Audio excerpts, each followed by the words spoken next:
नमस्कार, प्रादेशिक समाचार के साथ मैं पूजा थमा। संसद के दोनों सदनों में आज लगातार तीसरे दिन मणिपुर हिंसा के मुद्दे पर विपक्षी दलों का विरोध जारी रहा। लोकसभा और राज्यसभा को दोपहर 2 बजे तक के लिए स्थगित कर दिया गया। लोकसभा में जब सदन पहले स्थगन के बाद दोपहर 12 बजे शुरू हुआ तो कांग्रेस, डीएमके और जेडी सहित विपक्षी दलों के सदस्य फिर से नारे लगाते हुए और तख्तियां दिखाते हुए आ गए। वे मणिपुर हिंसा पर सदन में प्रधानमंत्री नरेंद्र मोदी के बयान की मांग कर रहे थे। बादल फटने की घटनाओं के बाद आई भारी बाढ़ ने वेस्ट कामेंग और तवांग जिले के दिरांग सर्कल में घरों और संपत्तियों को काफी नुकसान पहुंचाया है। वेस्ट कामेंग जिले में अचानक आई बाढ़ में अब तक 3 गांवों में 5 लोहे के झूलते पुल और कई कच्चे घर बह गए हैं। शुक्रवार रात बादल फटने के कारण वेस्ट कामेंग और तवांग जिलों में एक निर्माण कंपनी की मशीनें, वाहन क्षतिग्रस्त हो गए। सेला पर एक अभूतपूर्व बादल फटने से बड़े पैमाने पर भूस्खलन हुआ, जिससे सेला सुरंग परियोजना में तैनात फर्म की लाखों रुपए की संपत्ति को नुकसान पहुंचा। पता चला है कि सांगे पॉइंट से टी टनल तक कम से कम 6 किलोमीटर की अप्रोच रोड गंभीर रूप से क्षतिग्रस्त हो गई है। हालांकि किसी के हताहत होने की सूचना नहीं है। आपातकालीन स्थितियों से निपटने के लिए राष्ट्रीय आपदा प्रतिक्रिया बल की 12वीं बटालियन को तैनात किया गया है। 21 जुलाई को चोरी हुई टोयोटा फॉर्च्यूनर कारों के मामले में दिल्ली पुलिस के पुलिस अधिकारियों की एक टीम के साथ अवैध संलिप्तता के लिए नाहरलगुन पुलिस स्टेशन के 2 पुलिस अधिकारियों को निलंबित कर दिया गया था।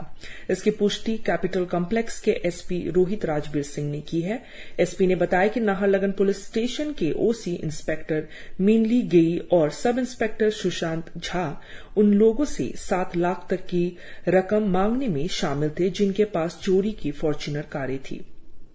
वे ईटानगर में चोरी हुई फॉर्च्यूनर कारों के लिए दिल्ली पुलिस की एक टीम के साथ चेकिंग अभियान स्थापित करने में भी शामिल थे और पुलिस विभाग के उच्च अधिकारियों से चोरी की कारों के संबंध में दिल्ली पुलिस टीम के दौरे को छुपाया। दोनों ने अपनी कार्रवाई के लिए नाहरलगुन पीएस की जनरल डायरी भी नहीं रखी।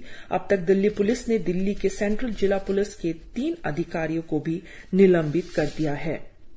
अरुणाचल प्रदेश के मुख्यमंत्री पेमा खांडू ने मणिपुर में 2 महिलाओं को नग्न कर घुमाने की घटना में शामिल आरोपियों के खिलाफ कड़ी कार्रवाई की मांग की है। श्री खांडू ने कल जुलांग में आर्ट ऑफ लिविंग आश्रम केंद्र में पार्टी की बैठक के दौरान भाजपा कार्यकर्ताओं को संबोधित करते हुए मणिपुर की घटना पर कड़ी चिंता व्यक्त की। उन्होंने कहा कि मणिपुर में जो कुछ भी हुआ है वो बेहद निंदनीय है और कानून अपनी कार्रवाई करेगा। उन्होंने यह भी कहा कि हर कोई चाहता है कि मणिपुर में शांति बना रहे और जो हिंसा भड़की है वो खत्म हो।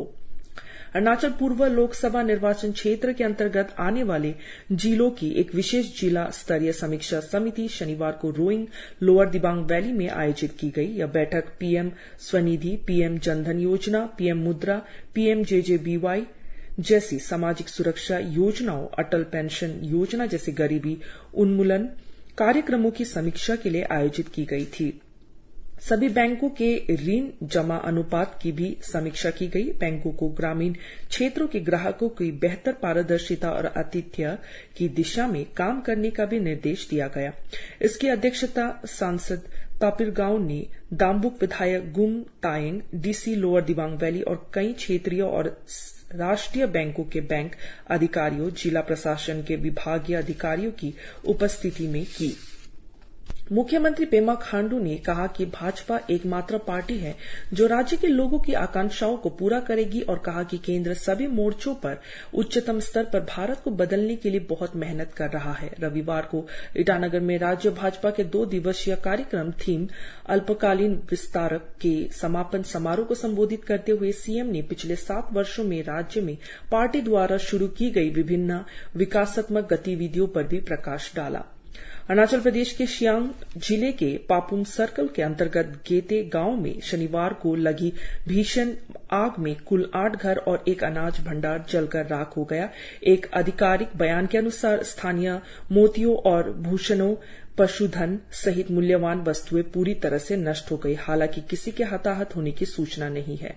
इसी के साथ ये समाचार बुलेटिन समाप्त हुआ। नमस्कार।